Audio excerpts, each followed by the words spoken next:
Sometimes the chains forged by destiny are meant to be broken, and the wolves who chase you across worlds are the ones who'll either destroy you or set you free. The question is, can you tell the difference before it's too late? Rhiannon Ashford had exactly 48 hours before she became property. Not a wife, not a mate. Property. The marriage contract sat on her father's desk like a death sentence, ornate calligraphy spelling out terms that made her stomach turn. In exchange for military protection and trade agreements, Alpha Cornelius Ashford would deliver his eldest daughter to Vorian Blackthorn, the Alpha King of the Northern Dominion, to seal their bond in 3 days' time. She pressed her forehead against the cold window of her childhood bedroom, watching the Ashford pack grounds below. Wolves moved with purpose through the morning fog, preparing for the grand ceremony. Her ceremony. Her funeral, more accurately. 24 years old, and she'd lived her entire life preparing for this moment, groomed to be the perfect political bride since she could walk. "You should be honored," her mother had said just yesterday, adjusting the fitting for Rhiannon's wedding gown. "The Alpha King chose you out of hundreds of eligible females. Do you understand what this means for our pack, for your sisters?" What it meant was that Rhiannon's life, her dreams of becoming a pack physician, her secret love of human literature and medicine, everything that made her who she was, would be stripped away the moment Vorian Blackthorn bit into her neck and completed the mating bond. She'd visited his territory once for the formal courtship. The Northern Dominion was beautiful in a harsh, unforgiving way. And Vorian? He was every inch the conquering king, powerful, ruthless, with eyes like frozen silver that seemed to see through walls. He'd spoken to her exactly twice during the week-long visit, once to inform her of his expectations for a queen, silent, obedient, fertile, and once to tell her she smelled pleasant. That was the extent of their relationship before she was expected to bind her soul to his for eternity. The worst part? Everyone acted like she should be grateful. The younger wolves whispered enviously about her luck. The elders nodded approvingly at her father's political maneuvering. Her 2 younger sisters, Margot and Celine, looked at her with something between pity and relief that they hadn't been chosen instead. Only her grandmother, Elowyn, had looked troubled. "Some bonds are meant to strengthen us," she'd said cryptically 3 nights ago. "Others are meant to test whether we're strong enough to break them." Then she'd pressed a small pouch into Rhiannon's hand. Inside was enough money to survive in the human world for months, along with forged identification papers that identified her as Riley Ashton, human.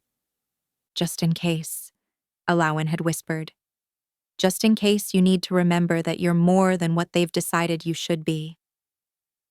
Rhiannon pulled that pouch from her hiding spot now, weighing it in her palm. 48 hours. She looked at her reflection in the window. Dark auburn hair that her mother insisted on keeping long because the Alpha King prefers it that way. Green eyes that she'd been taught to keep downcast in the presence of dominance. A body that had been critiqued, measured, and evaluated like livestock. This was supposed to be her fate. This was supposed to be an honor. So why did it feel like dying? The Ashford Pack estate was a gilded cage, and Rhiannon had never felt the bars more acutely than in these final 48 hours. Everywhere she turned, someone was watching, preparing, ensuring their valuable asset didn't depreciate before delivery. Her father had even assigned guards to her door, ostensibly for her protection, but she knew better. They were there to make sure she didn't run.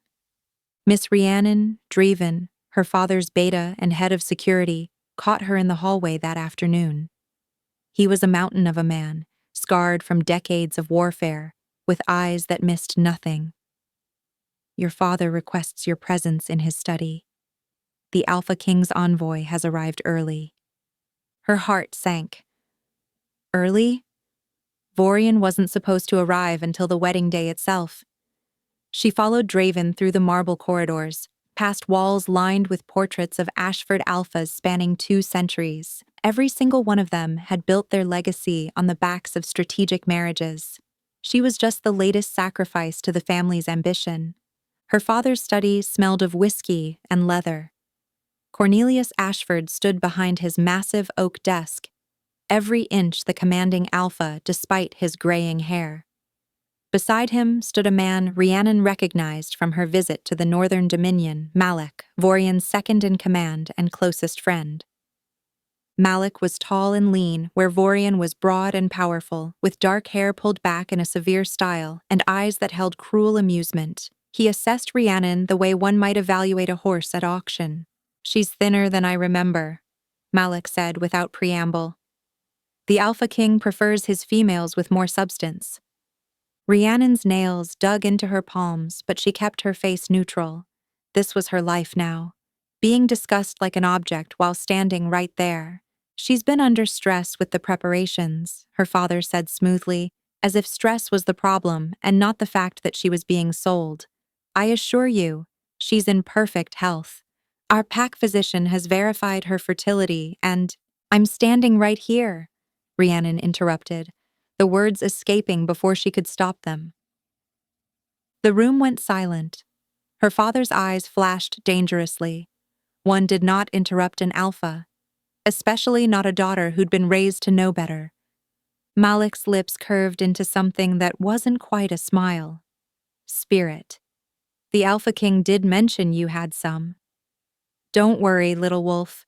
He knows how to train it out." He pulled a velvet box from his jacket. "I'm here to deliver this. The Alpha King wanted you to have it before the ceremony." Inside the box was a collar, not a necklace, not jewelry, a collar, made of white gold and inlaid with diamonds, beautiful and horrifying in equal measure.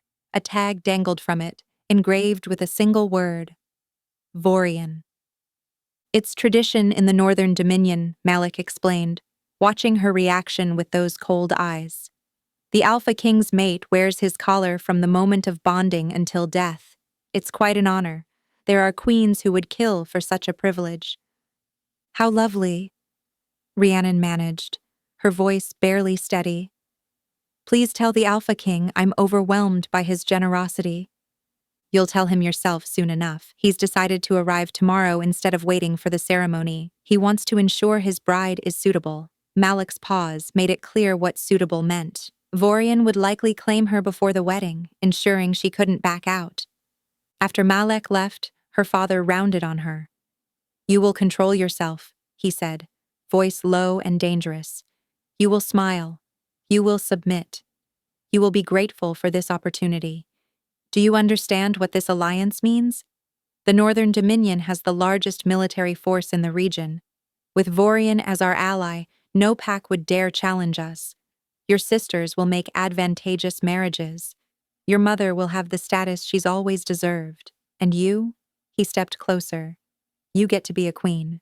Most females would give anything for that privilege." "Most females aren't being sold like breeding stock," Rhiannon said quietly. The slap came fast, splitting her lip. She'd expected it.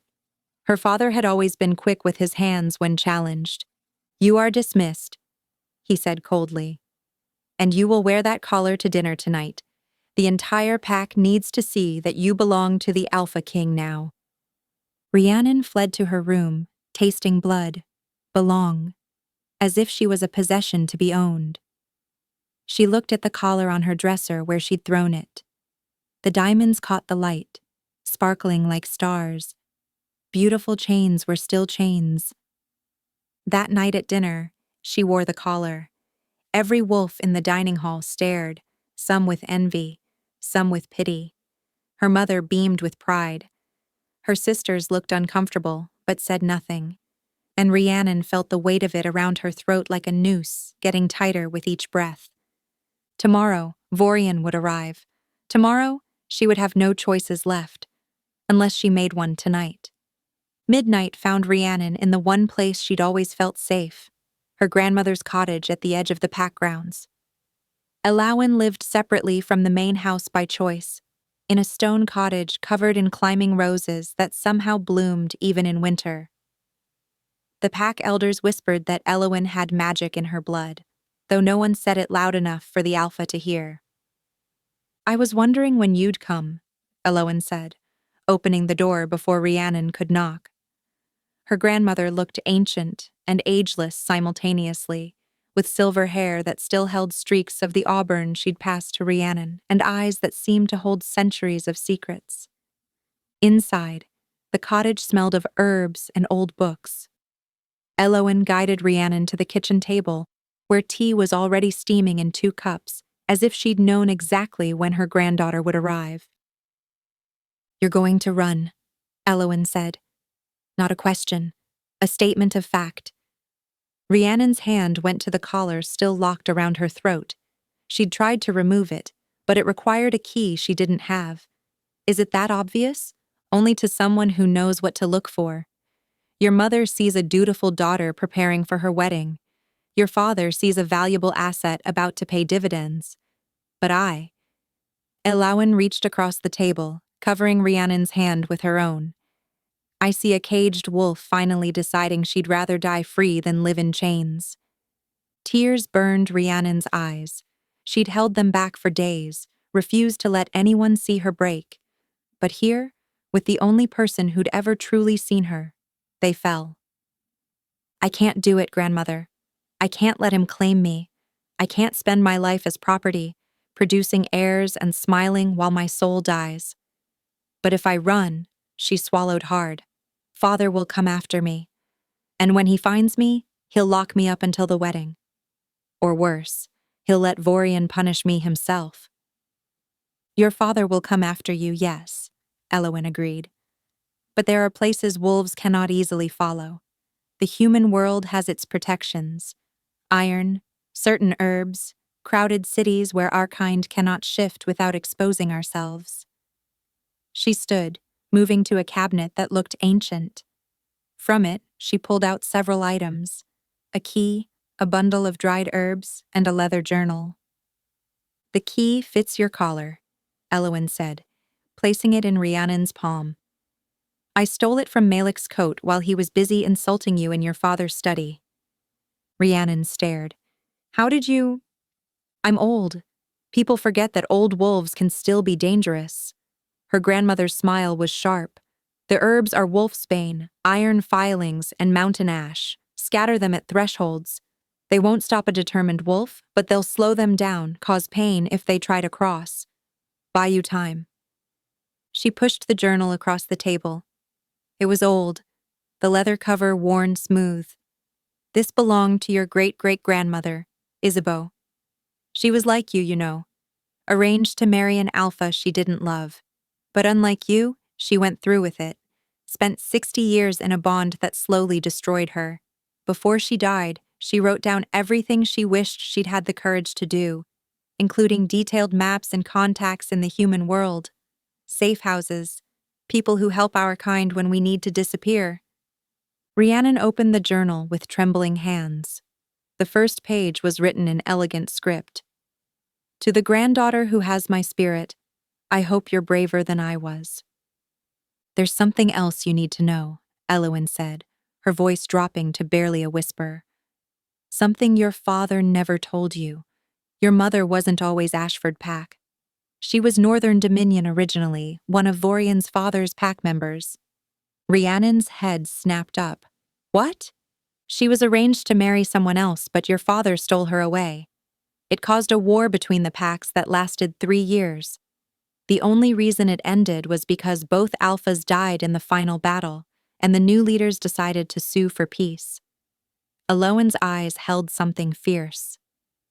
"Your mother gave up everything to be with your father. Her family, her pack, her identity. She remade herself as an Ashford wolf. And now? She's so desperate to belong, to prove her loyalty, that she's willing to sacrifice her own daughter to seal an alliance with the very pack she abandoned." The revelation hit Rhiannon like a physical blow. Suddenly, so much made sense. Her mother's desperate need for status, the way she pushed Rhiannon toward perfection, the cruel irony that she'd escaped an arranged bond only to force her daughter into one. "Why are you telling me this? Because you need to understand that running is in your blood. Your mother did it for love, and regretted it when that love turned cold. You have the chance to run for yourself, for your freedom, for the life you want to live. Alawan gripped her hands tightly. But you need to know what you're up against. Vorian Blackthorn is not a wolf who accepts defeat. If you run, he won't just send trackers. He'll come himself. And when he finds you, because he will find you eventually, you need to be ready to face him. Not as a frightened bride, but as a wolf who chose herself. Rhiannon looked down at the journal, the key, the herbs. What if I'm not strong enough? You're Isabeau's blood. You're my granddaughter. You're stronger than you know. You've just never had permission to find out how strong. Elowen stood, pulling Rhiannon up with her. She led her to a mirror on the wall. Look at yourself. Really look. Rhiannon saw a wolf wearing a collar, eyes red from crying, lips still split from her father's blow. But behind the fear and pain, she saw something else. A spark. Defiance. The human world will be strange and difficult, Elowen warned. You'll be alone. You'll have to hide what you are. But you'll be free to decide who you become. That's worth any price. When should I go? Tonight. Now. Vorian arrives at dawn. Once he's here, you'll never escape. Alawan pressed a final item into her hands. A cell phone. Small and anonymous. There's one number programmed in it. A friend of Isabeau's daughter. She runs a network that helps wolves escape bad situations. When you're ready, call her. She'll guide you. Rhiannon clutched the items to her chest. Will I ever see you again, if the fates allow it? Alawan pulled her into a fierce hug. But even if you don't, know that every night when the moon rises, I'll be thinking of you, proud of you, loving you. I love you too, grandmother. Then go, run, and don't look back. Rhiannon made it 3 miles before the first howl split the night. She'd left through her bedroom window at 2 in the morning, using the climbing rose trellis she'd scaled 100 times as a teenager. The guards never noticed. Why would they? Who would run the night before becoming a queen? She'd shifted once she reached the forest boundary, her wolf form lean and built for speed rather than strength. The bag containing her human clothes, money, and Isabeau's journal was strapped to her back in a waterproof carrier she'd prepared weeks ago, just in case she ever found the courage to use it. Just in case had become now. Her wolf's paws ate up the ground, heading south toward the human city of Millbrook, about 30 miles away. She'd studied the maps in Isabeau's journal a dozen times, memorizing the route.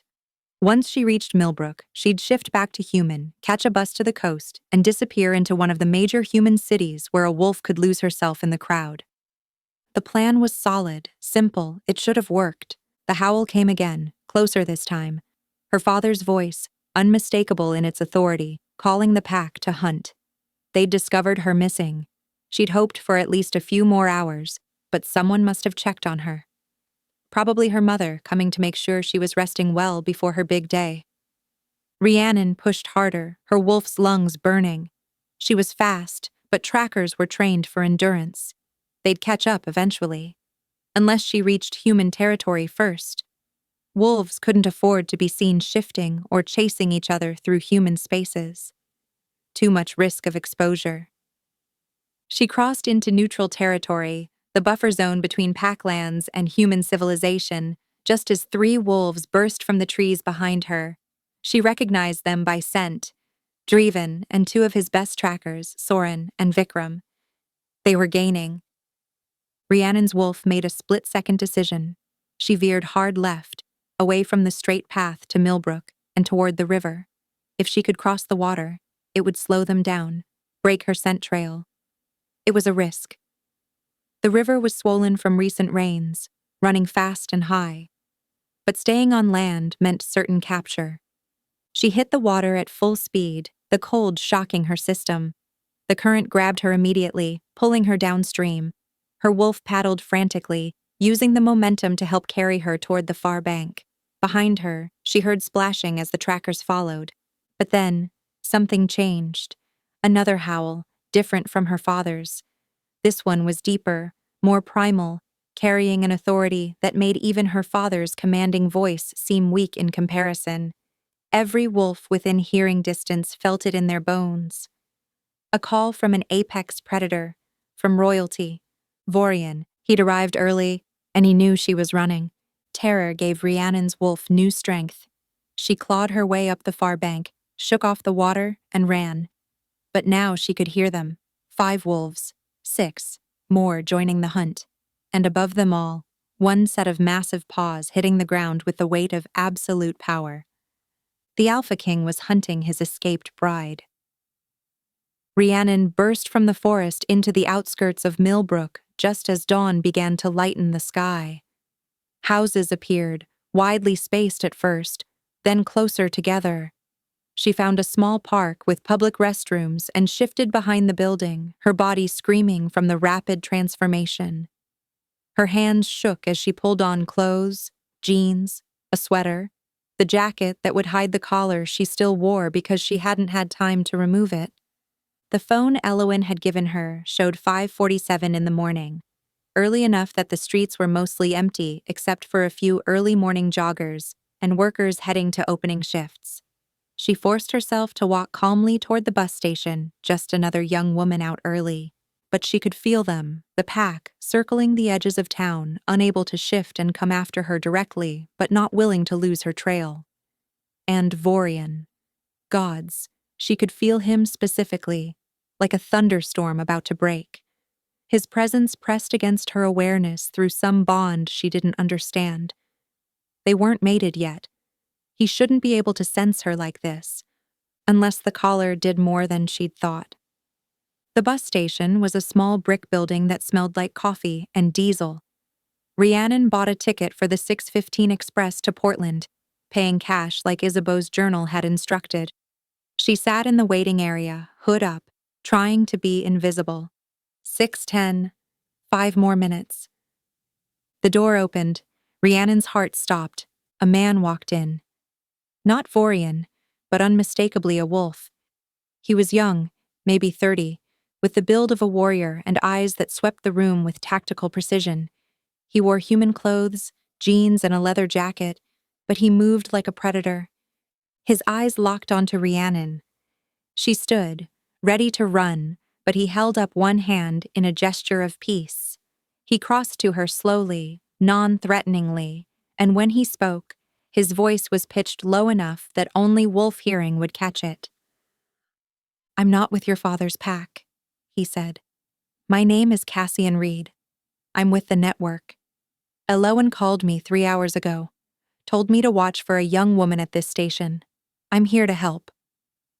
"How do I know you're telling the truth?" He pulled out his phone, showed her a text message. Auburn hair, green eyes, wearing a collar she can't remove, brave but terrified. Help her. It was from Elowen's number. Rhiannon's relief was so intense, she nearly collapsed. They're here, the pack, and the Alpha King himself. Cassian's expression darkened. "I know, I can feel him. Which is why we need to move fast. That bus isn't going to save you. He'll have wolves waiting at every stop. We need to get you somewhere he can't follow." "Where?" "I have a safe house in Portland, but it's temporary. The Alpha King has resources you can't imagine. Eventually, he'll find it. You need to decide what you want, to keep running forever, or to disappear so completely that even he can't find you. Disappear how? New identity. New life. New city so deep in human territory that wolves never go there. It means leaving behind everything. Your family, your name, any chance of returning to wolf society. You'd be human for all intents and purposes. Is that what you want?" The 6:15 bus pulled up outside, air brakes hissing. Through the window, Rhiannon saw more wolves gathering across the street. Not approaching, not yet, but watching. Waiting. And then she saw him. Vorian Blackthorn stepped out of a black SUV, and even in human form, he was devastating. Tall and broad-shouldered, with silver eyes that found her through the bus station window with unerring accuracy. He wore a black suit like he was attending a business meeting rather than hunting down an escaped bride. His expression was unreadable, but she felt his fury like a physical thing. He started walking toward the station. He had maybe 60 seconds before he reached the door. Yes, Rhiannon said to Cassian, not taking her eyes off Vorian. I want to disappear. Cassian grabbed her hand. Back exit, now. They ran. Cassian's car was parked in the alley behind the bus station, a nondescript gray sedan that could have belonged to anyone. They'd barely gotten inside when Vorian appeared at the alley's entrance. For a frozen moment, his silver eyes locked with Rhiannon's through the car window. Then Cassian floored it. The chase through Millbrook's early morning streets was something out of a nightmare. Vorian didn't follow in the SUV. He shifted, right there in the middle of a human town, his massive black wolf form shattering every rule of their kind. He was easily twice the size of a normal wolf, with silver eyes that glowed even in daylight. Ancient power made manifest. Jesus, Cassian breathed, watching the rearview mirror. I've heard stories, but seeing him. The Alpha King ran through the streets like a force of nature, scattering the few early morning pedestrians. Rhiannon knew what this meant. Vorian was so powerful, so confident in his authority, that he didn't care about exposure. He'd deal with the human authorities later. Right now, nothing mattered, except reclaiming what he considered his. Hold on, Cassian said, and yanked the wheel hard. They skidded into a narrow side street, then another, weaving through Millbrook's older district where the buildings were close together and the streets too narrow for easy pursuit. But still, that massive black wolf kept pace, leaping over obstacles, taking corners at impossible speeds. They were heading for the highway when Cassian suddenly jerked the car into a parking garage. What are you doing? Rhiannon gasped. We'll be trapped. Trust me, he drove up 3 levels, parked in a corner, and killed the engine. Seconds later, the black wolf appeared at the garage entrance. Vorian shifted back to human form, nude, magnificent, and absolutely enraged. He stood at the entrance, breathing hard, those silver eyes scanning the garage. Why isn't he coming in? Rhiannon whispered. Iron reinforcement in the concrete. Old building, predates modern construction codes. The whole structure is laced with iron support beams. It won't stop him, but it'll cause him significant pain to enter. He's calculating whether you're worth it. They watched as Vorian's hands clenched into fists.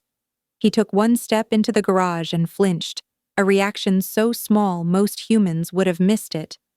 But Rhiannon saw the way his jaw tightened, the flash of pain in his eyes. The iron was affecting him. He took another step, then another, each one costing him. He's coming anyway, Cassian said, starting the engine again. The pain doesn't matter to him. You matter to him. We need to move. But Rhiannon was transfixed, because Vorian had stopped again, and now he was looking directly at their car, though they were 3 levels up and blocked by dozens of vehicles. He couldn't possibly see them, but somehow he knew exactly where she was. Rhiannon, he called, his voice carrying through the concrete and steel with unnatural clarity. I know you can hear me. Don't respond, Cassian urged. Don't engage. But how could she not? This was the wolf she'd fled from, the king who'd claimed her like property. Yet the way he was standing there in pain, naked and vulnerable in a human parking garage, not caring who saw him just to speak to her. You think you're running from me? Vorian continued, his voice rough. You think I'm the enemy? I understand. Your father didn't tell you the truth. About our arrangement. About why I chose you. Don't listen, Cassian said. It's manipulation. I'm not here to drag you back, Vorian said, and something in his tone made Rhiannon believe him. I could have caught you in the forest. My wolves could have surrounded you before you reached town. I let you run, Rhiannon. Because I needed to know. Know what? The words escaped before she could stop them. Cassian cursed, but Vorian's expression shifted, something almost like relief crossing his features. I needed to know if you felt it too. The pull, the recognition. You're not just an arranged bond, Rhiannon Ashford. You're my mate, my true mate. The moon herself marked you for me. Rhiannon's hand went to her chest, where, beneath her sweater, a mark had appeared 3 nights ago. She'd thought it was a rash, stress manifesting physically, but it was in the shape of a crescent moon, silver against her skin, the mark of a fated bond. No, she whispered. That's not possible. Fated mates are rare. And you said, in your territory, you told me I was a political arrangement. Because I didn't want to scare you, didn't want to pressure you with something you might not feel yet. Fated bonds manifest differently for everyone. I felt the pull the moment I saw you 6 months ago, but I could see you felt nothing. So I waited. I played the distant king, the cold politician, because I thought giving you time might let the bond develop naturally for you too. He took another step forward, and this time she saw him actively fighting the pain. Sweat beaded on his forehead. But he didn't stop. I was wrong, he continued. I see that now. I played my part too well. Made you fear me instead of trust me. And now you're running from the one wolf who would die before letting anyone harm you. His eyes, those impossible silver eyes, held something she'd never seen before. Vulnerability. Come back with me. Not as an obligation, not as property, as my mate, my equal. Let me prove to you that what the moon has written in the stars, I'll honor with every breath in my body. Rhiannon's hand shook as she touched the collar around her neck. You gave me this. A collar. Like I'm something to be owned. Pain flashed across Vorian's face. I know. I didn't choose it. It's tradition. Northern Dominion law requires the Alpha King's mate to wear the bonding collar. But I'll break that tradition. I'll rewrite every law. No wolf of mine will ever be collared again. Just come back. He's good, Cassian muttered. I'll give him that. But don't fall for it. The fated mate story is the oldest trick in the book. Except it wasn't a trick. Rhiannon could feel it now, the thing she'd been pushing down for months. That strange pull toward Vorian, the way her wolf had recognized something in him, even when her human mind rebelled. The mark on her chest that had appeared out of nowhere. The reason she'd been so terrified of this marriage. Not because she felt nothing, but because she felt too much and didn't trust it. The moon had chosen for her, and she'd run anyway. I can't, she said, loud enough for Vorian to hear. Even if you're telling the truth, I can't go back. Your world, your traditions, the way female wolves are treated. I can't be part of that. I won't. Something shifted in Vorian's expression. The vulnerability hardened into determination. Then I'll come with you. Cassian actually laughed. Right. The Alpha King is going to abandon his territory to chase after one female into the human world. Yes. Vorian's eyes never left Rhiannon's. That's exactly what I'm going to do. And Rhiannon realized, with a jolt of shock, that he meant it. Cassian managed to get them out of the parking garage through a back exit, while Vorian was dealing with 2 police officers who'd responded to reports of a large wolf and a naked man in downtown Millbrook. By the time the Alpha King had compelled them to forget what they'd seen and retrieved his clothes from the SUV, Cassian and Rhiannon were already on the highway heading west. Safe house is in Portland, Cassian explained, driving just under the speed limit to avoid attention. We'll hole up there for a day or 2, let things cool down, then move you somewhere permanent. I'm thinking Seattle or Vancouver, big cities where you can disappear into the human population.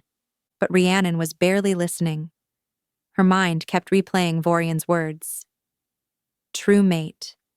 The moon chose you. I'll come with you. She touched the mark on her chest, feeling it warm beneath her fingers. It had appeared the day after she'd visited the Northern Dominion. She'd assumed it was anxiety manifesting physically, but now. Her phone, the one Elowen had given her, buzzed. Unknown number. She almost didn't answer, but something made her slide to accept. Rhiannon Ashford. The voice was female, cold as winter ice. You've made a terrible mistake. Who is this? Nora Blackthorne, Vorian's sister, The one who's going to have to clean up the mess you've created by running. Cassian glanced over, mouthing, "Hang up." But Rhiannon was frozen. The Northern Dominion is the largest territory on the continent, Nora continued. Do you understand what that means? It means constant threats from smaller packs looking to take what we have. It means political alliances that require careful maintenance. It means my brother needs to appear strong, unshakable, in complete control. And you know what damages that image? Having his fated mate publicly reject him and flee into human territory. I didn't know about the fated mate thing, Rhiannon said. He never told me. Because you never gave him the chance. You walked through his territory like a prisoner counting down to execution. You never asked him about himself, his plans, what he wanted from a partnership. You just assumed the worst and decided to play the martyr. The words hit harder than Rhiannon wanted to admit, because they were partially true. She'd been so caught up in her own fear and resentment about the arranged marriage that she'd never considered Vorian might have his own struggles with the situation. 3 packs have already sent envoys, Nora continued, asking why the Alpha King can't even control his own mate, questioning his strength. And you know what happens when an alpha appears weak? Challenges. Wars. Wolves die, Rhiannon, because you were too proud to have an honest conversation before running away. That's not fair, Rhiannon said, but her voice wavered. I'm not responsible for how your world works, for its traditions and hierarchies, and the fact that strength is measured by domination. No? Then who is? You think you can just opt out?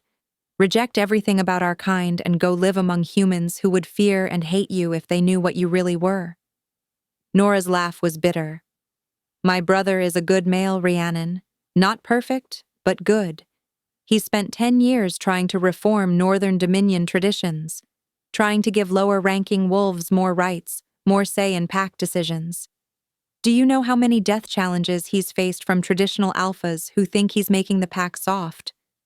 17. He's killed 17 wolves who tried to take his territory because he dared to suggest that maybe Omegas shouldn't be treated like servants. Rhiannon's chest tightened. She hadn't known that. Hadn't known anything about Vorian except what she'd assumed.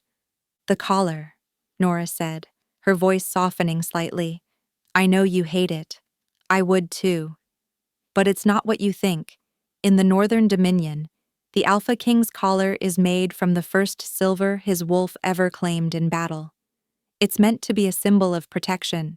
The king saying this wolf is under my personal guard. Harm her and face me. Yes, it's archaic.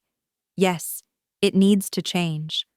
But Vorian had that specific collar made for his true mate over a year ago, before he even knew who you were. He's been waiting for you his entire life.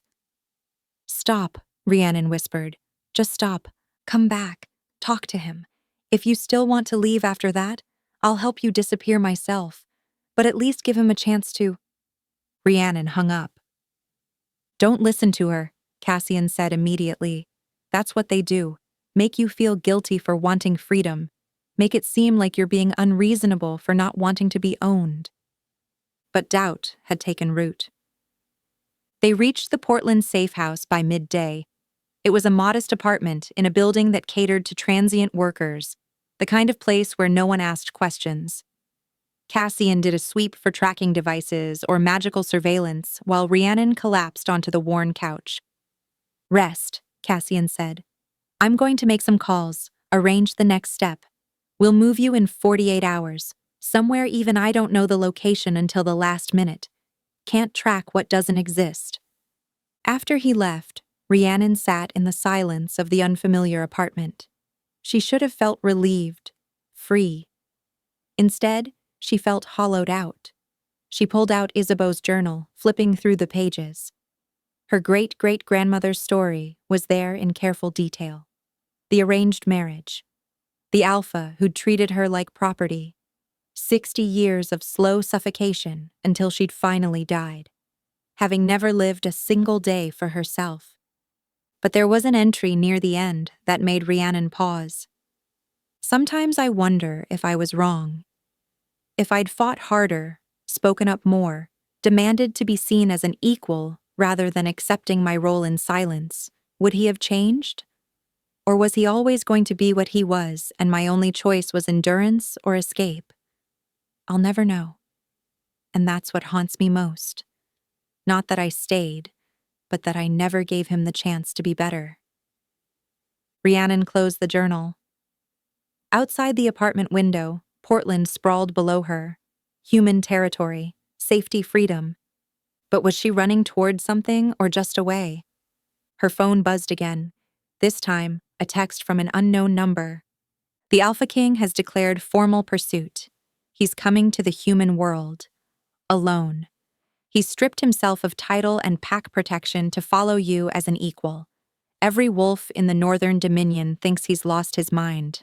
Maybe he has. Or maybe you're worth it. Nora. Rhiannon stared at the message. Stripped himself of title? That was impossible. An Alpha King couldn't just abandon his territory. It would leave the Northern Dominion vulnerable to attack. Unless he'd appointed a regent. Unless he'd literally given up everything to prove a point. To chase her. To give her the choice he'd never offered before. Gods, she whispered to the empty room. What have I done? 3 days passed in the Portland safe house. 3 days of hiding, waiting, and slowly unraveling. Cassian came and went, bringing food and news. The news was never good. Vorian had indeed entered human territory. He'd been spotted in Seattle, then Vancouver, then back down the coast toward Portland. He was tracking her, but methodically, not aggressively, like he had all the time in the world. He's hunting you, Cassian said grimly, but he's being smart about it, not drawing attention, not triggering any human alerts, just following the scent trail we left. How long until he finds this place? A week, maybe less. We need to move you soon. But Rhiannon couldn't shake the feeling that running was wrong. The mark on her chest had grown warmer over the past 3 days, pulsing softly in rhythm with her heartbeat. And her dreams. Gods, her dreams. Every night, she saw Vorian. Not the cold, distant king she'd met in the Northern Dominion, but something else. A wolf running through moonlit forests, calling for his mate. Silver eyes filled with longing and frustration and something that looked like heartbreak. On the 4th night, Rhiannon woke from one of these dreams to find the apartment dark and Cassian gone. A note on the kitchen counter. Supply run, back in an hour, stay inside. She should have listened. Instead, she found herself drawn to the window, looking out at Portland's nighttime sprawl. The moon was full, huge and silver in the clear sky. And her wolf wanted out, wanted to run, wanted to answer a call she could feel thrumming through her bones. Before she could think better of it, Rhiannon was out the door and running through the city streets. She shifted in an alley, her russet-colored wolf emerging fully for the first time since she'd fled her father's territory, and the moment she did, she felt it. Him. Vorian was close, very close. She should have turned back. Instead, she ran toward the pull. She found him in Forest Park, the massive urban wilderness that bordered Portland. He was in wolf form, that huge black predator with silver eyes, standing in a moonlit clearing, waiting, like he'd known she would come. They faced each other across 50 feet of grass and moonlight, 2 wolves, 2 hearts beating in sync, 2 souls marked by the same moon. Vorian shifted first, returning to human form. He stood naked in the moonlight, making no move to cover himself, showing vulnerability. I'm not going to force you, he said quietly. I want you to know that. If you run again right now, I'll let you go. I'll return to the Northern Dominion and dissolve the marriage contract. You'll be free. Rhiannon shifted too, standing before him in her human skin. The mark on her chest was glowing now, silver light pulsing through her sweater. She pulled the fabric down, revealing the crescent moon over her heart. It's been burning for 3 days, she said. I can feel you, everywhere, all the time. Is this what a fated bond feels like? For me, It's been 6 months of this. Every moment, every breath. Vorian's hands clenched at his sides, like he was physically restraining himself from reaching for her. I thought I could wait, court you properly, let you come to care for me naturally. But the bond, it doesn't wait. It just grows stronger until it's all you can think about. Why didn't you tell me? Would you have believed me? You already thought I was a tyrant. If I'd claimed we were fated mates, you would have assumed I was lying to manipulate you into submission. He took a careful step forward, and maybe you would have been right to think that. Because I don't know how to do this, Rhiannon. I've been an alpha since I was 16. I've spent my entire adult life commanding wolves, making decisions, being obeyed. I don't know how to be an equal partner. I don't know how to share power. But I want to learn. If you'll teach me. The honesty in his voice cracked something inside Rhiannon's chest. I don't know how to be a queen, she admitted. I don't know how to lead or command respect. I just wanted to be a healer, to help wolves, not rule them. Then heal me, Vorian said, and there was such raw need in his voice that it made her chest ache. Heal what's broken between us. Show me how to be the mate you need instead of the king everyone expects. He was close enough now that she could feel the heat radiating from his skin, close enough that she had to tilt her head back to meet his eyes, those impossible silver eyes that held centuries of lonely power. I'm scared, she whispered. What if the bond is just biology? What if it's forcing us together and we don't actually choose each other? Then we'll fight it together. We'll figure it out together. But Rhiannon, he raised one hand, hovering near her face but not quite touching, asking permission. Please stop running. I can't chase you anymore. It's killing me. She saw it then, really saw it. The exhaustion, the pain, the way his hands trembled slightly. The Alpha King had stripped himself of everything, power, pack, protection, and followed her into the human world. He'd made himself vulnerable in a way alphas never did, all for her. The bond between them pulsed, warm and insistent, not controlling, just there, a connection waiting to be accepted or rejected. Her choice. Finally, her choice. Rhiannon made it. She closed the distance between them and kissed him. The world exploded into silver light. The bond snapped fully into place, no longer a tentative thread, but a blazing rope of connection that tied their souls together. Rhiannon gasped against Vorian's mouth as power flooded through her. His power, her power, their power combined into something neither had possessed alone. When they broke apart, they were both glowing. Silver light pulsed beneath their skin, and Rhiannon understood with sudden crystal clarity. This was what a true fated bond looked like. Not ownership, not control, but perfect balance. Two wolves making each other stronger. I'm still angry, she said breathlessly. About the collar. About how I was never asked, just told. About traditions that treat females like property. Good, Vorian said, pulling her close. Stay angry. Use it. Help me change everything that's broken about our world. Be my conscience, my balance, my equal in every way that matters. This doesn't fix everything, Rhiannon warned. We have months, maybe years of work ahead. Learning how to be partners. Unlearning old patterns. Fighting wolves who won't accept change. I know, but we'll do it together. He touched the collar still locked around her neck. With a gesture and a pulse of power, it shattered into pieces, falling away like the prison it had always been. No more chains. I swear it. As the pieces of silver collar hit the ground, Rhiannon felt something shift inside her. Not just the bond, but her own power, uncurling like a flower opening to sunlight. She'd always been told she was only valuable as a political asset, but standing here, connected to her true mate, she felt anything but weak. She felt like the storm that had been building her entire life had finally broken free. They couldn't stay in Forest Park. Cassian had undoubtedly realized Rhiannon was missing and would be frantically searching. More importantly, Vorian's presence in Portland wouldn't stay secret long. Word traveled fast among wolf networks, and the Alpha King, abandoning his territory to chase a mate into human lands, was the kind of gossip that spread like wildfire. "My hotel," Vorian said, pulling on the clothes he'd stashed nearby before shifting. "It's secure. We can talk there." "You have a hotel?" Rhiannon was still putting on her own clothes, her hands shaking slightly from the bond's intensity. "How long have you been planning this?" "Since the moment you left me standing in that parking garage.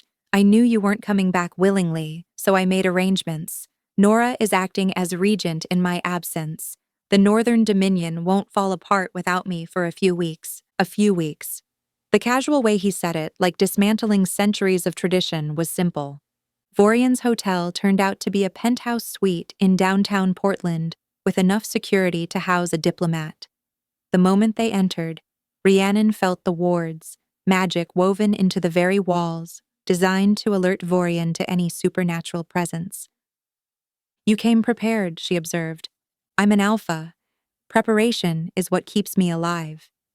He moved to the suite's kitchen, starting coffee like this was a normal morning, rather than the aftermath of a life-altering bond. "We need to talk about what happens next." "I'm not going back," Rhiannon said immediately. "Not to my father's pack. Not yet.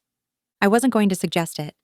Actually, I was going to suggest we don't go back to the Northern Dominion either, not immediately." That surprised her. "Why not?" Vorian poured 2 cups of coffee, bringing one to her. His hands were steady now, the trembling gone. The bond had settled something in him too. "Because you were right. About the traditions, the hierarchies, the way power operates in our world. I've been trying to change it from within for years, but it's like trying to redirect a river with my bare hands. Every reform I make gets fought by traditionalists. Every step forward comes at the cost of a challenge or a political compromise that undermines the original goal." He sat across from her at the dining table. "But you walked away. You proved it's possible to choose a different path, and I think," he paused, choosing words carefully, "I think we need to do this together. Build something new, not just reform the Northern Dominion, but create an alternative." "An alternative to what?" "To the entire pack structure. What if there was a place where wolves could go if they didn't fit the traditional hierarchies? Where omegas weren't servants, where alphas weren't automatically in charge, where the moon bond was honored without becoming a prison." Rhiannon's coffee cup paused halfway to her lips. "You want to start a new pack?" "I want to start a revolution," Vorian corrected. "But it starts with a pack. A safe haven. Somewhere wolves like you, wolves who question, who want more, who refuse to accept that birth designation determines worth, can find refuge." It was ambitious, possibly insane, definitely dangerous. Every established pack would see it as a threat. Where would we even begin? Her phone rang. "Cassian." She answered on speaker. "Thank the moon." Cassian's relieved voice came through. "I've been searching for hours." "Are you safe?" "I'm with Vorian," Rhiannon said. "It's okay. We've bonded." Literally. Silence. Then, the fated mate thing was real? Very real. Shit. A pause. Okay, that changes things. "But you should know, your father is mobilizing. He's claiming you were kidnapped by the Alpha King against your will. He's calling for a territorial council to demand your return." Vorian's expression darkened. "Cornelius is smarter than that. He knows I can prove the bond. This is about saving face. If his daughter chose to leave, it makes him look weak. But if she was stolen, then he's the victim," Rhiannon finished. "And you're the villain." "There's more," Cassian continued. "The network has been getting inquiries, lots of them. Young wolves asking about the female who escaped an arranged bond, asking if it's possible for them too. You've become a symbol, Rhiannon, whether you wanted to be or not." Rhiannon looked at Vorian. "The alternative pack you mentioned. It's not theoretical anymore, is it? It's already starting." It started the moment you ran, Vorian agreed. We just need to give it structure, purpose, protection. He raised his voice toward the phone. Cassian, you said the network is getting inquiries. How many? 23 in the last 4 days. And that's just the ones willing to risk reaching out. There are probably hundreds more watching, waiting to see what happens next. Can you arrange a meeting? Somewhere secure. I want to talk to them. All of them. You want to meet with wolves who are literally trying to escape pack structures, while every traditional alpha on the continent is watching to see what the Alpha King does next? Cassian sounded incredulous. That's revolution? Rhiannon interrupted. He said it himself. This isn't about us anymore. It's about every wolf who's been told they're less than what they are. She felt the rightness of it settling into her bones. The fear was still there, of course it was. But beneath it, something stronger. Purpose. The same thing that had driven her toward medicine, toward healing, was now driving her toward this, healing the broken system itself. 3 days, Vorian said decisively. Cassian, spread the word through your network. Any wolf seeking an alternative to traditional pack structure should come to Portland. I'll arrange a neutral meeting ground. After Cassian hung up, promising to do what he could, Rhiannon turned to Vorian. You realize this is going to start a war. Wars are started by those desperate to maintain power they're losing. We're just offering a choice. He reached across the table, taking her hand. The bond hummed between them, warm and steady. But yes, there will be resistance, probably violence. Are you sure you want this? Rhiannon thought about her father's hand across her face, the collar locked around her throat, years of being told she was only valuable as a bargaining chip.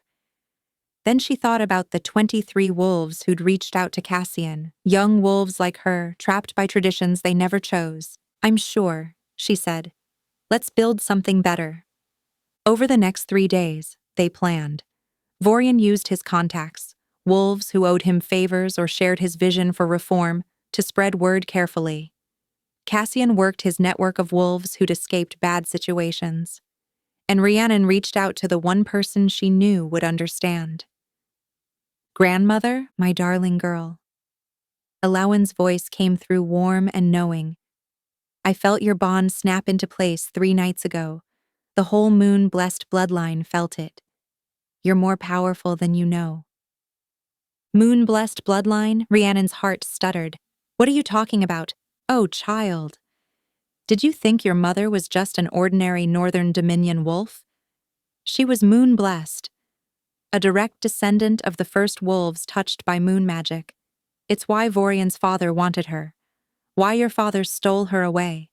She had power in her blood, and she passed it to you.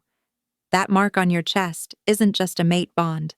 It's awakening what was always sleeping inside you. Rhiannon looked down at her chest, where the silver crescent moon now gleamed permanently. What kind of power? The kind that builds bridges between wolves. The kind that heals bonds broken by violence and tradition.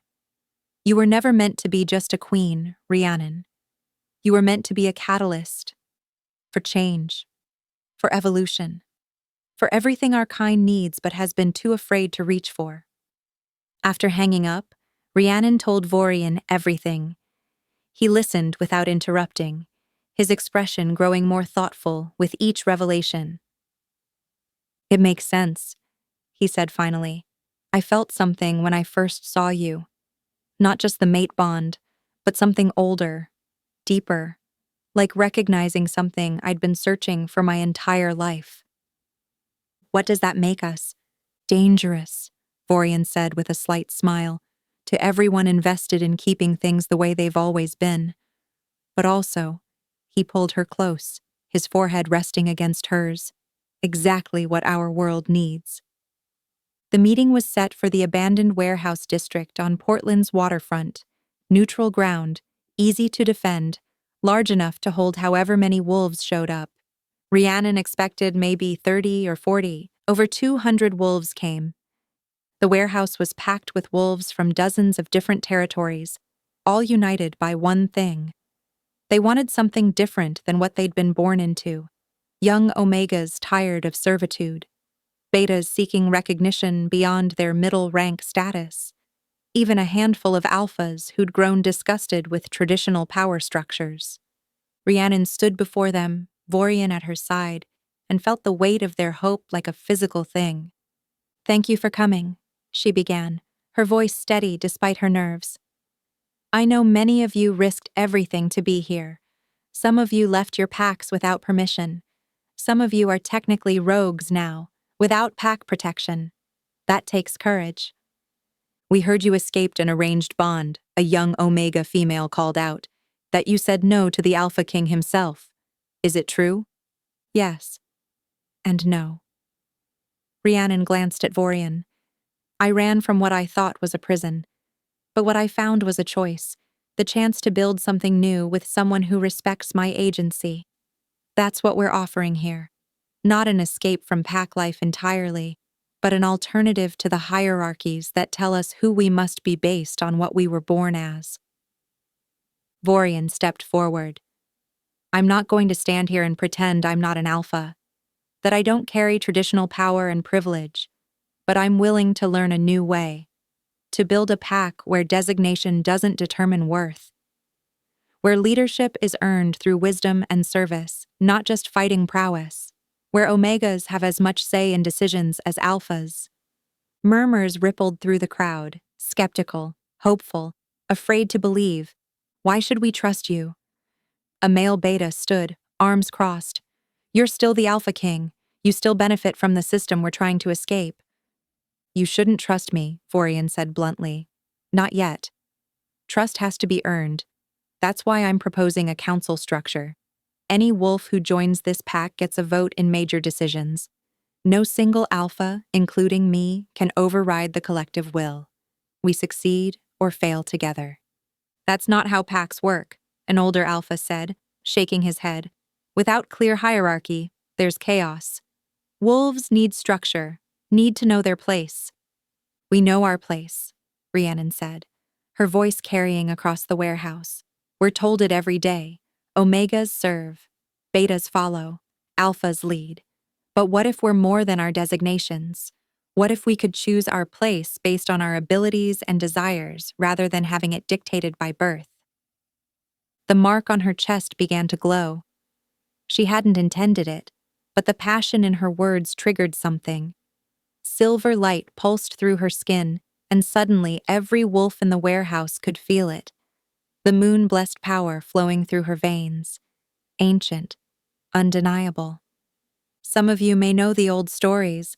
Alawan's voice came from the back of the warehouse. Rhiannon's grandmother stepped forward, her own skin glowing with the same silver light. About the moon blessed, wolves touched by the goddess herself, given the power to see what we could be instead of what we are. They disappeared centuries ago, hunted by those who feared change. But they're returning now, and they're offering you a choice. 3 more wolves stepped forward, their skin glowing silver. Then 5 more. 10. 20. All across the warehouse, hidden moon-blessed were revealing themselves. Wolves who'd kept their power secret for fear of persecution, now standing together. "We're not asking you to follow us blindly," Rhiannon said, looking at the sea of odd faces. "We're asking you to build something with us, a pack that honors the old ways but isn't imprisoned by them, where every wolf has worth, where power is shared, where no one is forced into bonds they don't choose." "It's treason," someone whispered. "It's evolution," Vorian countered. "Every species adapts or dies. We're choosing to adapt." The warehouse doors burst open. Cornelius Ashford strode in, flanked by 24 warriors. Rhiannon's father looked like the alpha he was, powerful, commanding, furious. Behind him came representatives from 6 other traditional packs. "This gathering is illegal," Cornelius announced. "Under territorial law, wolves cannot congregate in numbers exceeding 50 without alpha permission. You're all in violation. Disperse now or face consequences." "Territorial law," Vorian said calmly, "only applies within established pack territories. This is neutral ground. Human-owned. Your laws don't reach here. You think hiding behind human property laws will protect you? Another alpha stepped forward. Marcus Ironwood, one of the oldest and most traditional pack leaders on the continent. You're destroying everything our kind has built, encouraging young wolves to abandon their packs, reject their duties. This ends now. You're right, Rhiannon said, surprising everyone. This ends now. The era of treating wolves like property, of forcing bonds and maintaining hierarchies through fear, it ends. You can't stop change by threatening us. There are too many who want something different. Then there will be war, Cornelius said flatly. He looked at his daughter with something like disappointment. I gave you everything. Status, power, a bond with the Alpha King himself, and you throw it back in my face for this? This fantasy of equality? You gave me nothing I wanted, Rhiannon said, her voice steady, and took everything I was. I'm taking it back, and I'm helping others take back what was stolen from them too. Sentimental nonsense, Marcus spat. Wolves need hierarchy. Without it, we're no better than rogues.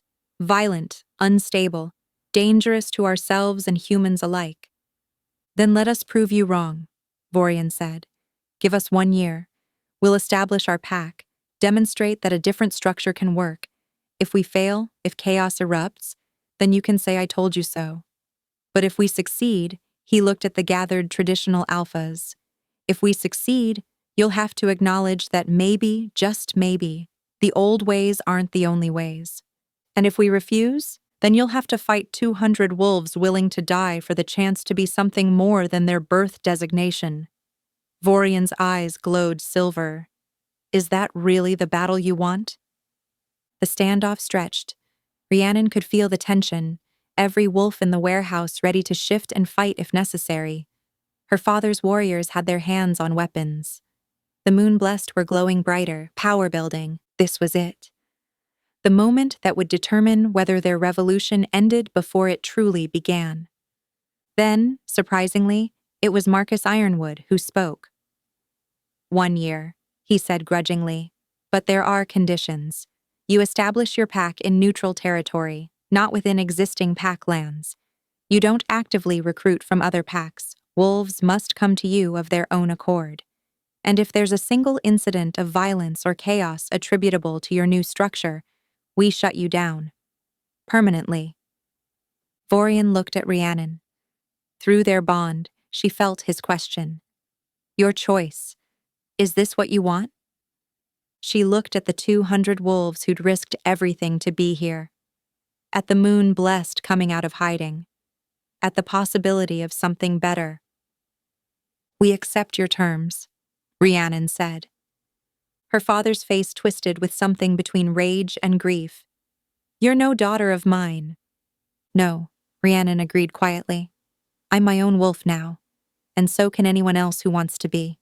They called it Moon Shadow Pack, built on neutral territory in Oregon's coastal mountains, far enough from human cities to avoid exposure, but close enough to access modern amenities. The first few months were chaos. 200 wolves from different backgrounds trying to build a functioning society without traditional hierarchy was like herding cats who could literally eat each other. But slowly, impossibly, it began to work. The council structure Vorian proposed evolved into something more sophisticated. Every wolf got a vote, yes, but they'd also created circles of responsibility based on skills rather than designation. Rhiannon led the healing circle, medicine, conflict resolution, emotional support. An Omega named Saskia, who'd trained as an architect before being forced into domestic service by her birth pack, led infrastructure. A Beta named Torsten, who had a gift for organization, managed resources and supply chains. Vorian did what he'd never been allowed to do as Alpha King. He listened, advised, shared power, fought only when absolutely necessary to protect the pack.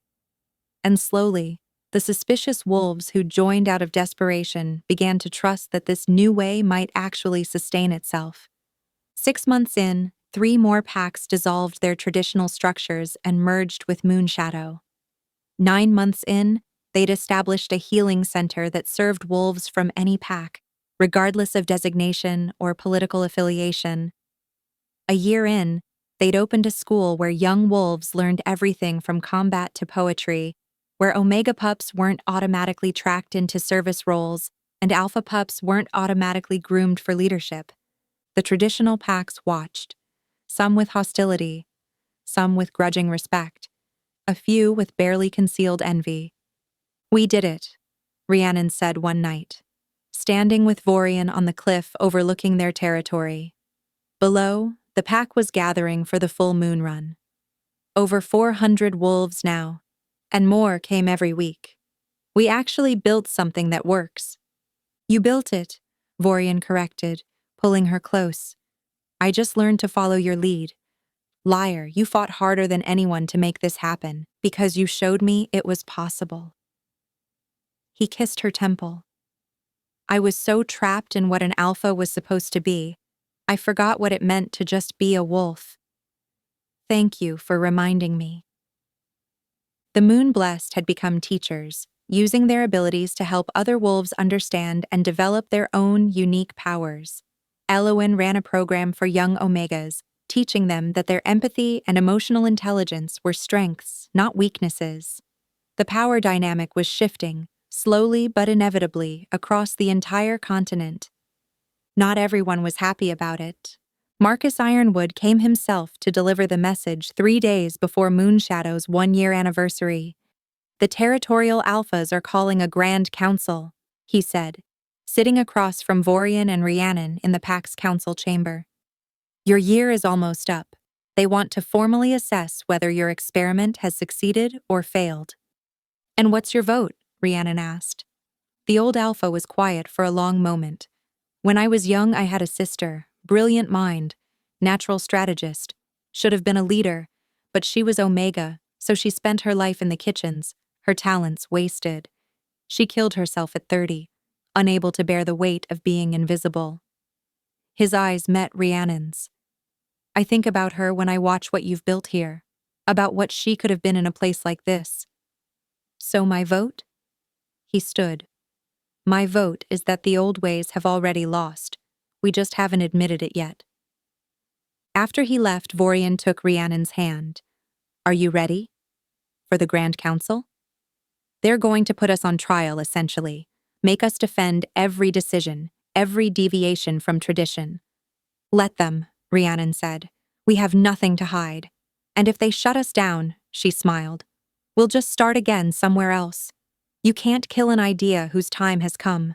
The Grand Council met in neutral territory, the same warehouse where Moonshadow had begun. Every major pack sent representatives. The room was divided, traditional alphas on one side, progressive leaders, and Moonshadow representatives on the other. For 3 days, they debated, examined records, heard testimonies from wolves who'd thrived in Moonshadow's structure, and from those who'd struggled with the lack of clear hierarchy. The traditional alphas pointed to every conflict, every difficulty, as evidence that hierarchy was necessary. The progressive side countered with Moonshadow's achievements, 0 forced bonds, lowest violence rates of any pack on record, innovations in healing and education spreading to other territories. On the 3rd day, Cornelius Ashford stood to speak. Rhiannon hadn't seen her father since the warehouse confrontation. He looked older, harder. "My daughter betrayed her pack," he said, voice carrying across the chamber, "rejected her duty, abandoned her family. She chose herself over the greater good." He paused, and she was right to do so. Shocked silence. "I spent 40 years building the Ashford Pack's reputation," Cornelius continued, "making strategic alliances, maintaining power. And I thought that was leadership.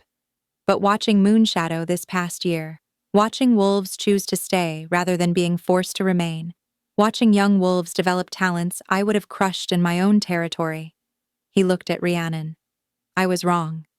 About what makes a pack strong. About what leadership means. About what my daughter was worth." Rhiannon felt tears sting her eyes. "The Grand Council should approve Moonshadow Pack as a legitimate territory," Cornelius said. "And the rest of us should start learning from their example." before we lose an entire generation of young wolves to something we were too stubborn to provide ourselves. The vote was close, but it passed. Moonshadow Pack was recognized, legitimate, protected under the same territorial laws as any traditional pack. That night, they celebrated, 400 wolves running under the full moon, howling their joy to the stars. Rhiannon ran beside Vorian, their wolves in perfect sync, the bond between them stronger than any chain had ever been. 2 years after Moonshadow's founding, Rhiannon received an unexpected visitor. Margot and Celine, her younger sisters, arrived at the territory's borders asking for asylum. They were both facing arranged bonds of their own, following in Rhiannon's original footsteps, but unlike their sister, they'd heard about alternatives.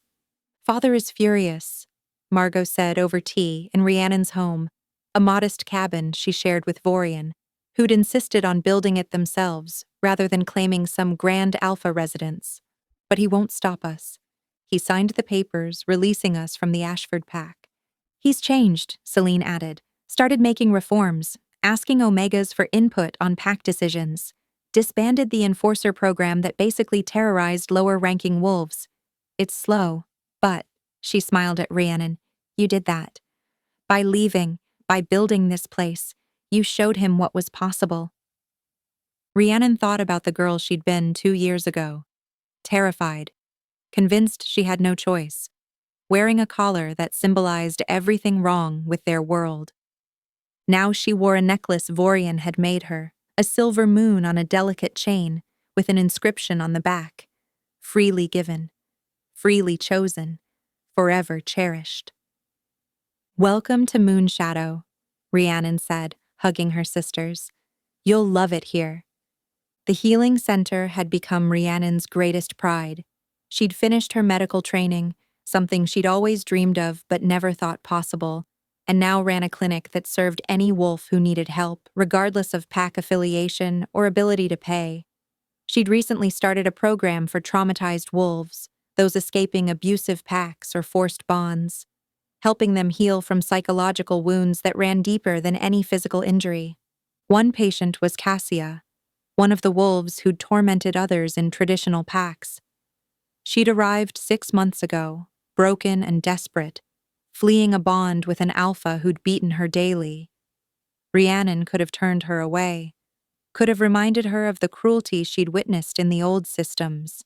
Instead, she'd helped her heal, because that's what the new way meant: forgiveness, growth, becoming more than what you'd been.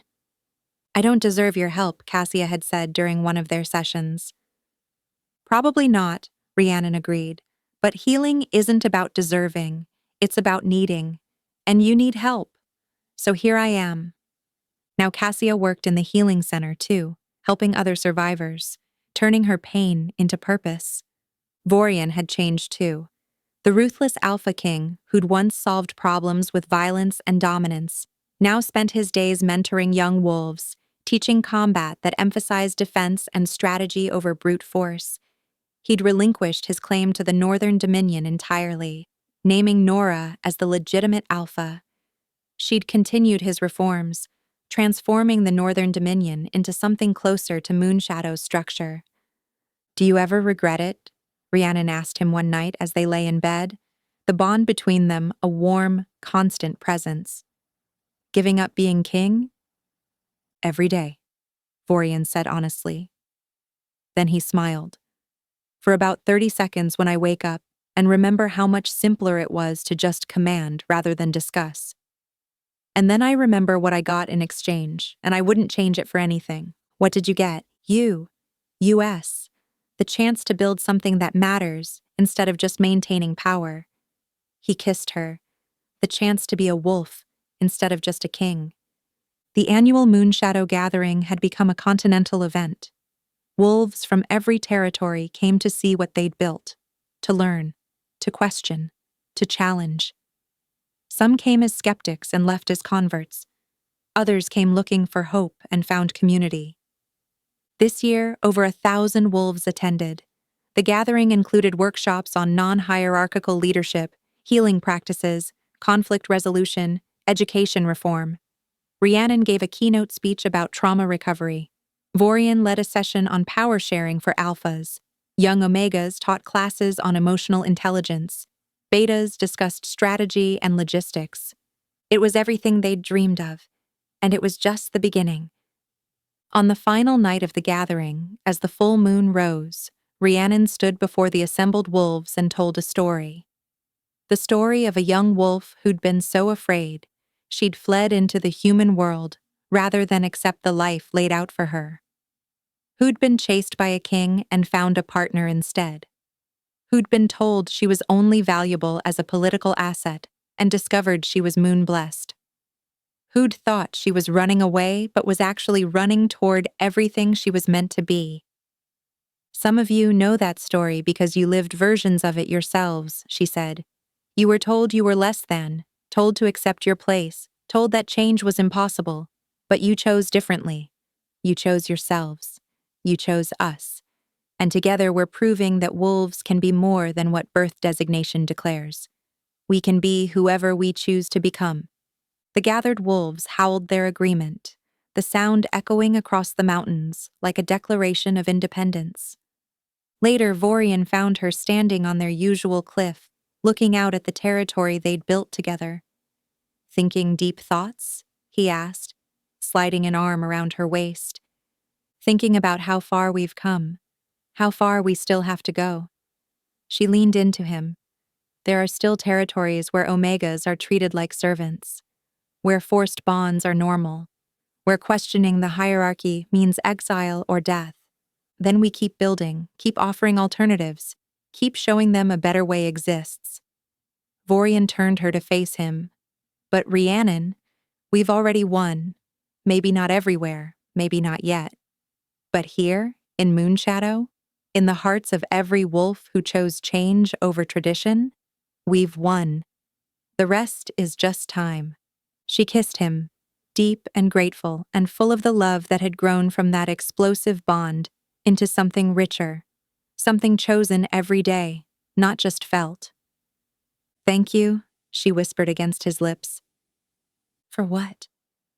For following me, for changing, for building this with me, for being brave enough to give up a kingdom to find something better. Thank you for running, Vorian replied, for refusing to accept what everyone told you was inevitable, for showing me that real strength isn't dominating others, it's having the courage to be vulnerable, to change, to grow. Below them, the pack settled in for the night, 400 wolves and growing, a revolution in progress, a new way being born, and above them the moon watched over it all, silver and eternal and approving. 5 years after Moonshadow's founding, Rhiannon and Vorian were invited to speak at the Continental Wolf Summit, a gathering of every major pack leader on the continent. What had started as a radical experiment was now mainstream enough to demand attention from even the most traditional alphas. The summit was held in neutral territory, a massive conference center that had been specially warded to allow wolves to gather without human detection. Representatives from 73 packs attended. 5 years ago, most of them would have voted to disband Moonshadow. Now, 42 of those packs had adopted at least some of Moonshadow's structural reforms. Rhiannon stood before the assembly and saw faces she recognized. Marcus Ironwood, now openly advocating for progressive change. Her father Cornelius, who'd transformed the Ashford pack into something his daughter could actually be proud of. Nora Blackthorne, who'd made the Northern Dominion into a beacon of reform. And dozens of young alphas, betas, and even omegas. Because yes, omegas were now allowed at pack leader summits, another change Moonshadow had pioneered. 5 years ago, Rhiannon began. I ran away from my own wedding. I was terrified, desperate, and convinced I had no other choice. I thought I was alone in wanting something different. But I wasn't alone. There were hundreds, thousands of wolves who wanted the same thing, who were waiting for someone to prove that change was possible. She looked at Vorian, who stood beside her, not as an alpha, but as her equal partner. What we've built in Moonshadow isn't a destination. It's a roadmap, proof that wolves can choose their own paths. That designation doesn't have to determine destiny, that leadership can be shared, that bonds can be freely chosen, that power is more than dominance. We're not claiming we've perfected anything, Vorian added. Moonshadow still struggles. We still have conflicts. We still make mistakes. But we face those challenges together, as equals, and we're better for it, stronger for it. The question isn't whether change is coming, Rhiannon said. It's already here. The question is whether you'll be part of shaping that change, or whether you'll be swept away by it. Because the young wolves, your children, your Omega Pack members, your frustrated betas who see their talents wasted, they're watching, and they're making choices about whether to stay in packs that confine them or seek out territories where they can flourish. After the speech, dozens of pack leaders approached them with questions. How do you handle disputes without alpha authority? How do you maintain security without a traditional enforcer structure? How do you prevent chaos when everyone has equal say? Rhiannon and Vorian answered each question patiently, sharing what they'd learned. But they also made it clear. There wasn't one perfect model. Each pack would need to find its own balance between structure and freedom, tradition and innovation. The key was being willing to try. That night, they walked through the summit grounds, watching wolves from different packs mingling in ways that would have been unthinkable 5 years ago. An Omega from a traditional territory discussing healing techniques with a Moonshadow moon blessed. A conservative alpha listening thoughtfully to a beta explain collaborative decision-making. Change spreading like ripples across a pond.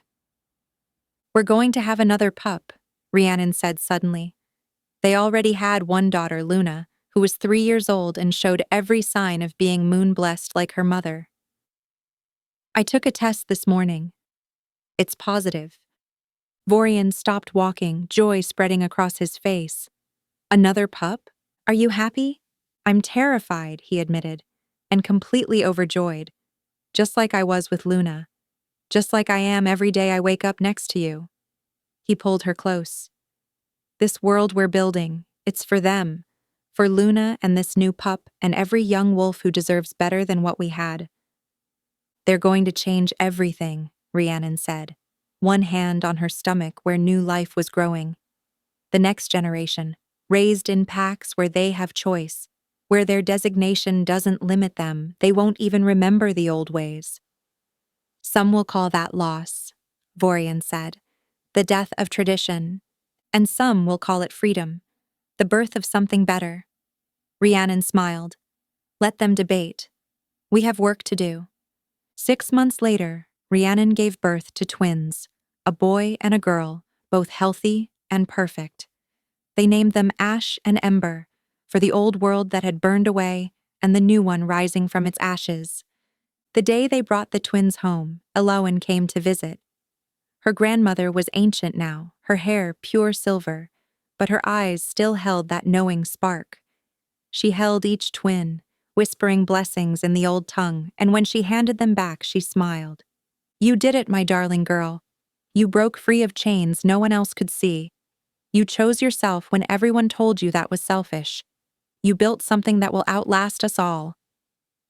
We built it, Rhiannon corrected. You, me, Vorian, every wolf who chose change. It was never just one person. No, Elowen agreed. But it started with one person brave enough to run. And sometimes, that's all it takes to start a revolution. One brave soul who says no more and means it. Years passed. Luna grew into a strong young wolf with her mother's healing gifts and her father's strategic mind. Ash and Ember developed their own unique abilities. Ash could sense emotions with startling accuracy, while Ember had a gift for bringing wolves together, mediating conflicts with wisdom beyond her years. Moonshadow grew to over 1,000 wolves. 10 more territories adopted similar structures. Forced bonds became rare rather than normal. Omegas started holding leadership positions. The Moon Blessed came fully out of hiding, their gifts recognized as valuable rather than threatening. And on clear nights when the moon was full, Rhiannon would stand on her cliff, their cliff, with Vorian beside her, and watch their pack run free. Wolves of every designation, running together as equals, playing, hunting, living without fear. Do you ever think about that night? Vorian asked, when you climbed out your bedroom window and ran? Every day, Rhiannon admitted. I think about how scared I was, how certain I was that I'd be caught and punished, how I had no idea what I was running toward, only what I was running from. And now I know I wasn't running from you. I was running toward us, toward this, toward the life we built together. She turned to face him, this wolf who'd given up a kingdom to follow her into the unknown, toward freedom. In the distance, a young Omega wolf howled, not in submission or fear, but in pure joy. Others joined, creating a symphony of voices that spoke of hope, of choice, of change, finally, permanently taking root. The female who'd escaped became the catalyst who'd changed everything. The arranged bond became a true partnership. The old ways began their slow transformation into something better. And the moon, eternal witness to wolfkind's evolution, shone down on it all with approval. What now? Vorian asked, echoing a question he'd posed 5 years ago. Rhiannon smiled, watching their children play in the moonlight with packmates who'd never know what it meant to be limited by birth designation. Now we keep building, keep changing, keep showing every wolf who needs to hear it that they have a choice, that they always had a choice. Some of us just needed to see someone else make it first. Think we'll succeed? Really change the whole continental wolf structure? We already have, Rhiannon said. One pack at a time, one wolf at a time, one brave choice at a time. That's how revolutions happen.